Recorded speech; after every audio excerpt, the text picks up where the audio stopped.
ओम शांति। आज की अव्यक्त मुरली 26 मार्च सन 1970 से लिया गया है, जिसका शीर्षक है महारथीपन के गुण और कर्तव्य। आज बोलना है व बोलने से परे जाना है। बोलने से परे अवस्था अच्छी लगती है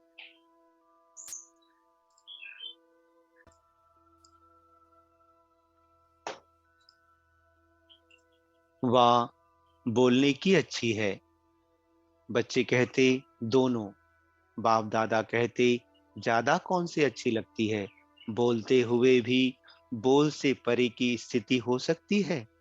दोनों का साथ हो सकता है। व जब ना बोले ना, तब परे अवस्था हो सकती है। तो कब होगी? इस स्थिति में स्थित होने के लिए कितना समय चाहिए? अब हो सकती है कुछ मास व कुछ वर्ष चाहिए। प्रैक्टिस अभी शुरू हो सकती है कि कारोबार में नहीं हो सकती। अगर हो सकती है तो अब से ही हो सकती है। जो महारथी कहलाए जाते हैं, उनकी प्रैक्टिस और प्रैक्टिकल साथ साथ होना चाहिए। महारथी और घोड़े सवार में अंतर ही यह होता है। महारथियों की निशानी होगी प्रैक्टिस की और प्रैक्टिकल हुआ।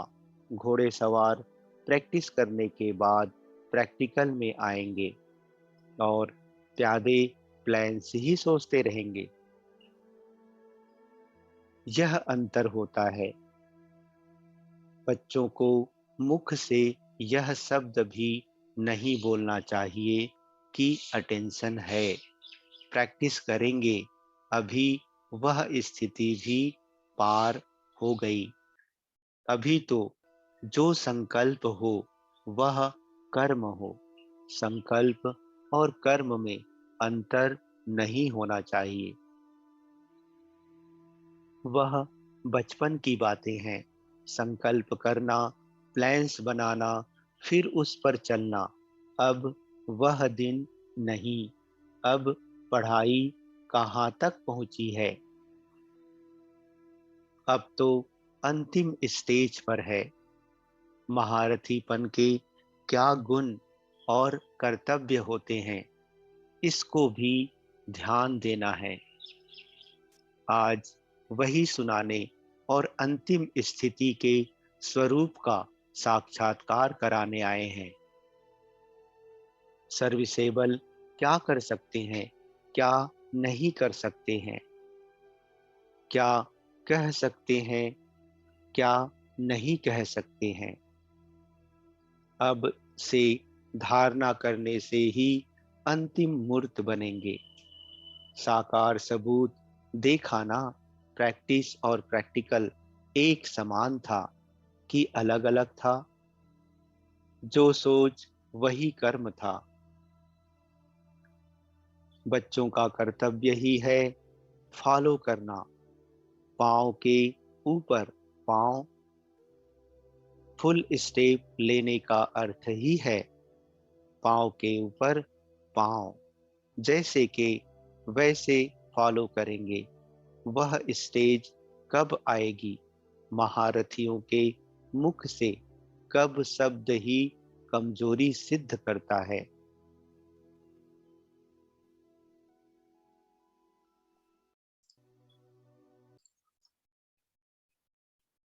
एक होता करके दिखाएंगे, एक होता है हाँ करेंगे, सोचेंगे। हिम्मत है लेकिन फेथ नहीं। फेथफुल के बोल ऐसे नहीं होते। फेथफुल का अर्थ ही है निश्चय बुद्धि। मन, वचन, कर्म, हर बात में निश्चय बुद्धि। सिर्फ ज्ञान और बाप का परिचय, इतने तक निश्चय बुद्धि नहीं। लेकिन उनका संकल्प भी निश्चय बुद्धि। वाणी में भी निश्चय। कभी भी कोई बोल हिम्मतहीन का नहीं, उसको कहा जाता है महारथी। महारथी का अर्थ ही है महान। आपस में क्या क्या प्लान बनाया है? ऐसा प्लान बनाया जो इस प्लान से नई दुनिया का प्लान प्रैक्टिकल में हो जाए। नई दुनिया का प्लान प्रैक्टिकल में आना अर्थात पुरानी दुनिया की कोई भी बात फिर से प्रैक्टिकल में ना आए। सब लोग कहते हैं, फिर कोई मन में कहते हैं, कोई मुख से कहते हैं कि प्लान्स तो बहुत बनते हैं, अब प्रैक्टिकल में देखें। लेकिन यह संकल्प भी सदा के लिए मिटाना, यह महारथी का काम है। सभी की नजर अभी भी मधुबन में विशेष मुख्य रत्नों पर है, तो उस नजर में ऐसे दिखाना है जो उनकी नजर आप लोगों की बदली हुई नजरों को ही देखें। तो अब वह पुरानी नजर नहीं, पुरानी वृत्ति नहीं, तब अंतिम नगाड़ा बजेगा। यह संगठन कामन नहीं है, यह संगठन कमाल का है। इस संगठन से ऐसा स्वरूप बनकर निकलना है जो सभी को साक्षात बाप दादा के ही बोल महसूस हों। बाप दादा के संस्कार सभी के संस्कारों में देखने में आए। अपने संस्कार नहीं, सभी संस्कारों को मिटाकर कौन से संस्कार भरने हैं बाप दादा के, तो सभी को साक्षात्कार हो कि यह साक्षात बाप दादा बनकर ही निकले हैं। ऐसा सभी को कराना है। कोई भी पुराना संकल्प व संस्कार सामने आए ही नहीं। पहले पहले यह भेंट करो, यह बाप दादा के संस्कार हैं। अगर बाप दादा के संस्कार नहीं तो उन संस्कारों को टच भी नहीं करो। बुद्धि में संकल्प रूप से ही टच ना हो। जैसे क्रिमिनल चीज को टच नहीं करते हो, वैसे ही अगर बाप दादा के समान संस्कार नहीं है तो उन संस्कारों को भी टच नहीं करना है। जैसे नियम रखते हो ना कि यह नहीं करना है, तो फिर भल क्या भी परिस्थिति आती है, लेकिन वह आप नहीं करते हो, परिस्थिति का सामना करते हो, क्योंकि लक्ष्य है यह करना है। वैसे ही जो अपने संस्कार बाप दादा के समान नहीं है, उनको बिल्कुल टच करना नहीं है। ऐसे समझो, देह और देह के संबंध, यह सीढ़ी तो चढ़ चुके हो, लेकिन अब बुद्धि में भी संस्कार इमर्ज ना हो। जैसे संस्कार होंगे वैसा स्वरूप होगा। किसके संस्कार सरल मधुर होते हैं तो वह संस्कार स्वरूप में आते हैं। जब संस्कार बाप दादा के समान बन जाएंगे तो बाप दादा के स्वरूप सभी को देखने आएंगे। जैसे बाप दादा वैसे हूबहू वही गुण, वही कर्तव्य, वे ही बोल, वे ही संकल्प होने चाहिए। फिर सभी के मुख से निकलेगा, यह तो वही लगते हैं। सूरत अलग होगी, सीरत वही होगी, लेकिन सूरत में सीरत आनी चाहिए। अब बाप दादा बच्चों से यही उम्मीद रखते हैं। सभी हैं ही स्नेही सफलता के सितारे, पुरुषार्थी सितारे। सर्विसेबल बच्चों का पुरुषार्थ सफलता सहित होता है। निमित्त पुरुषार्थ करेंगे लेकिन सफलता है ही है। अब समझा क्या करना है? जो सोचेंगे, जो कहेंगे, वही करेंगे। जब ऐसे शब्द सुनते हैं कि सोचेंगे, देखेंगे, विचार तो ऐसा है, तो हंसते हैं। अब तक यह क्यों? अब यह बातें ऐसी लगती है जैसे बुजुर्ग होने की बाद कोई गुड्डियों का खेल करे तो क्या लगता है?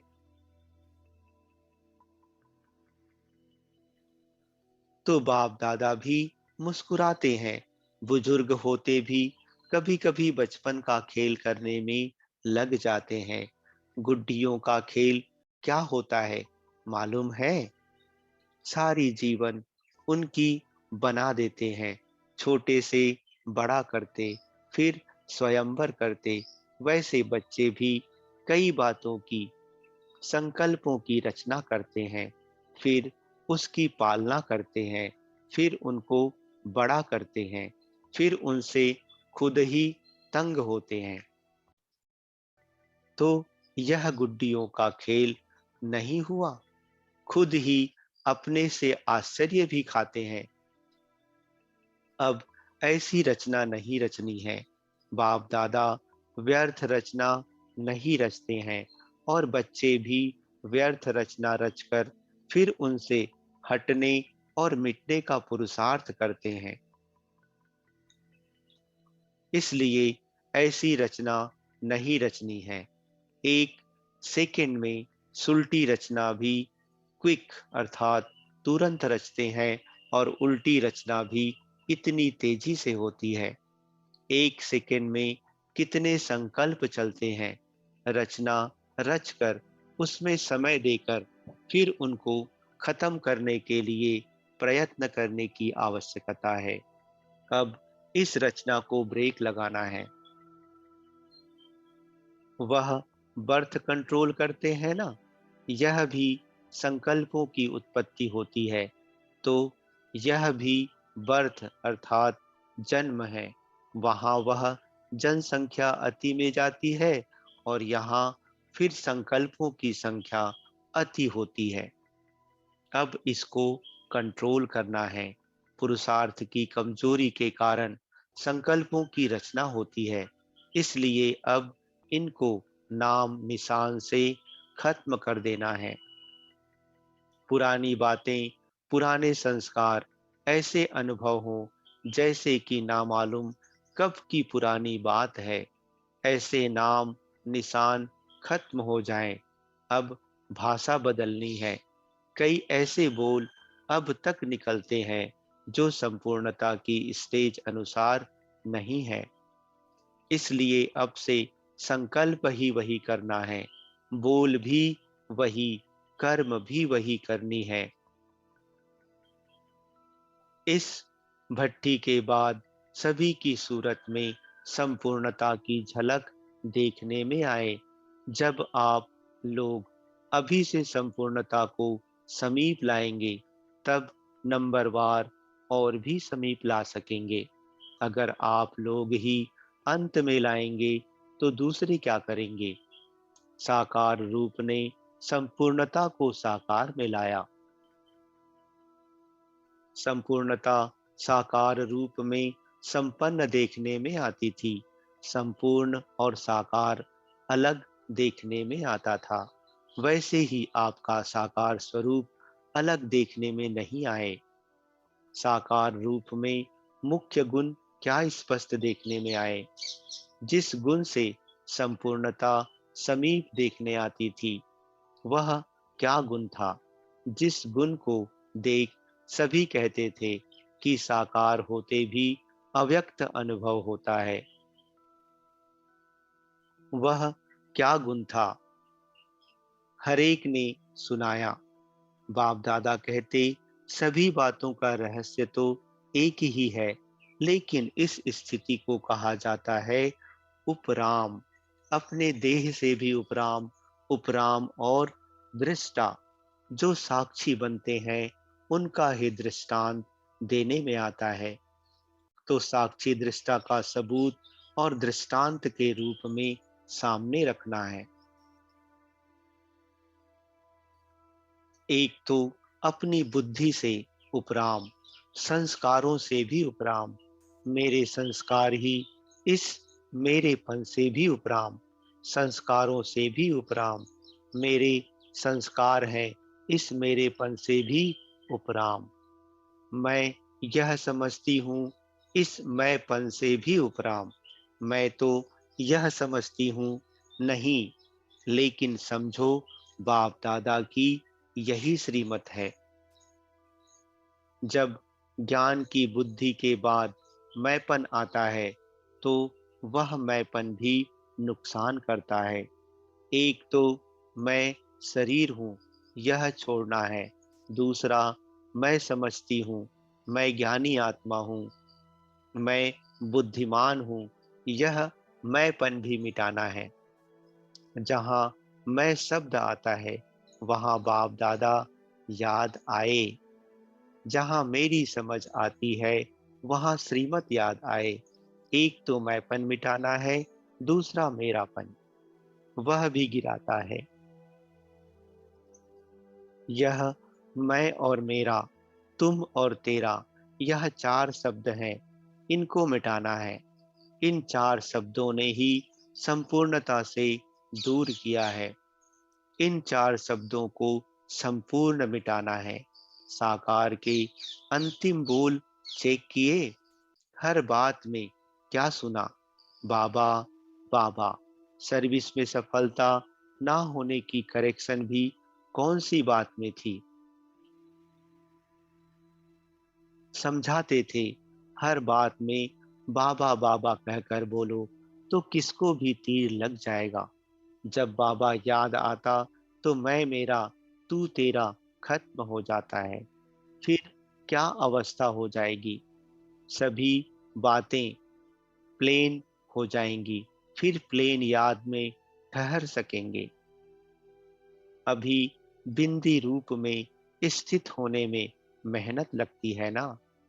क्यों? सारा दिन की स्थिति प्लेन न होने के कारण प्लेन याद ठहरती नहीं है। कहाँ न कहाँ मैंपन, मेरापन, तू तेरा आ जाता है। शुरू में सुनाया था ना कि सोने की जंजीर भी कम नहीं, वह जंजीर अपने तरफ खींचती है। हर एक अपने को चेक करे, बिल्कुल उपराम बुद्धि, बिल्कुल प्लेन। अगर रास्ता क्लियर होता है तो पहुंचने में कितना टाइम लगता है? उसी रास्ते में रुकावट है तो पहुंचने में भी टाइम लग जाता। रुकावट है तब प्लेन याद में भी रुकावट है। अब इसको मिटाना है। जब आप करेंगे, आपको देखकर सभी करेंगे। नंबरवार स्टेज पर पहुंचना है। आप लोग पहुंचेंगे तब दूसरे पहुंचेंगे। इतनी जिम्मेवारी है। संकल्प में, वाणी में, कर्म में, व संबंध में, व सर्विस में अगर कोई भी हद रह जाती है तो वह बाउंड्रीज अर्थात सीमाएं जो हैं वह बॉन्डेज अर्थात दास्ता में बांध देती है। बेहद की स्थिति में होने से ही बेहद के रूप में स्थित हो जाएंगे। अब जो कुछ खाद है उनको मिटाना है। खाद को मिटाने के लिए यह भट्ठी है। जब संगठन हो तो साक्षात बाप दादा के स्वरूपों का संगठन हो। अब यह संपूर्णता की छाप लगानी है। संपूर्ण अवस्था वर्तमान समय से ही हो। यह है महारथियों का कर्तव्य। अब और क्या करना है? स्कॉलरशिप कौन सा लेते हैं? स्कॉलरशिप लेने वाले का अब प्रत्यक्ष साक्षात्कार होता जाएगा। ऐसे नहीं कि बाप दादा गुप्त रहे तो हम बच्चों को भी गुप्त रहना है। नहीं, बच्चों को स्टेज पर प्रत्यक्ष होना है। प्रत्यक्षता बच्चों की होनी है। सर्विस के स्टेज पर भी प्रत्यक्ष कौन है? तो संपूर्णता की प्रत्यक्षता भी स्टेज पर लानी है। ऐसे नहीं समझो अंत तक गुप्त ही रहेंगे। बाप दादा का गुप्त पाठ है, बच्चों का नहीं। तो अब वह प्रत्यक्ष रूप में लाओ। अब मालूम है सर्विस कौन सी करनी है? सम्मेलन किया, बस यही सर्विस है? इनके साथ साथ और श्रेष्ठ सर्विस कौन सी करनी है? अब मुख्य सर्विस है ही अपनी वृत्ति और दृष्टि को पलटाना। यह जो गायन है, नजर से निहाल, तो दृष्टि और वृत्ति की सर्विस यह प्रैक्टिकल में लानी है। वाचा तो एक साधन है, लेकिन कोई को संपूर्ण स्नेह और संबंध में लाना, उसके लिए वृत्ति और दृष्टि की सर्विस हो। यह सर्विस एक स्थान पर बैठे हुए एक सेकंड में अनेकों की कर सकते हैं। यह प्रत्यक्ष सबूत देखेंगे। जैसे शुरू में बाप दादा का साक्षात्कार घर बैठे हुआ हुआ ना, वैसे अब दूर बैठे आपकी पावरफुल वृत्ति ऐसा कार्य करेगी जैसे कोई हाथ से पकड़कर लाया जाता है। कैसा भी नास्तिक तमोगुनी बदला हुआ देखने में आएगा। अब वह सर्विस करनी है, लेकिन यह सर्विस सफलता को तब पाएगी जब वृत्ति और बातों में क्लियर होगी। जिम्मेवारी तो हर एक अपनी समझते ही है। हर एक को अपनी सर्विस होते हुए भी यज्ञ की जिम्मेवारी भी अपने सेंटर की जिम्मेवारी के समान ही समझना है। खुद ऑफर करना है। वाणी के साथ साथ वृत्ति और दृष्टि में इतनी ताकत है जो किसके संस्कारों को बहुत कम समय में बदल सकते हो। वाणी के साथ वृत्ति और दृष्टि नहीं मिलती तो सफलता होती ही नहीं। मुख्य यह सर्विस है। अभी से ही बेहद की सर्विस पर बेहद की आत्माओं को आकर्षित करना है। जिस सर्विस को आप सर्विस समझते हो प्रजा बनाने की, वह तो आपकी प्रजा के भी प्रजा खुद बनने हैं। वह तो प्रदर्शनियों में बन रहे हैं। अभी तो आप लोगों को बेहद में अपना सुख देना है, तब सारा विश्व आपको सुखदाता मानेगा। विश्व महाराजन को विश्व का दाता कहते हैं ना। तो अब आप भी सभी को सुख देंगे, तब सभी तुमको सुखदाता मानेंगे। सुख देंगे तब तो मानेंगे। इसलिए अब आगे बढ़ना है। एक सेकेंड में अनेकों की सर्विस कर सकते हो। कोई भी बात में फील करना फेल अर्थात अनुत्तीर्ण की निशानी है। कोई भी बात में फील होता है, कोई के संस्कारों में, संपर्क में, कोई की सर्विस में फील किया, माना फेल। वह फिर फेल जमा होता है। जैसे आजकल रिवाज है, 3-3 मास में परीक्षा होती है। उसके लिए फेल व पास के नंबर फाइनल में मिलाते हैं। जो बार बार फेल होता है वह फाइनल में फेल हो पड़ते हैं। इसलिए बिल्कुल फ्लॉलेस बनना है। जब फ्लॉलेस अर्थात दोष मुक्त बने, तब समझो फुल पास। कोई भी फ्लॉ होगा तो फुल पास नहीं होंगे। अच्छा, ओम शांति।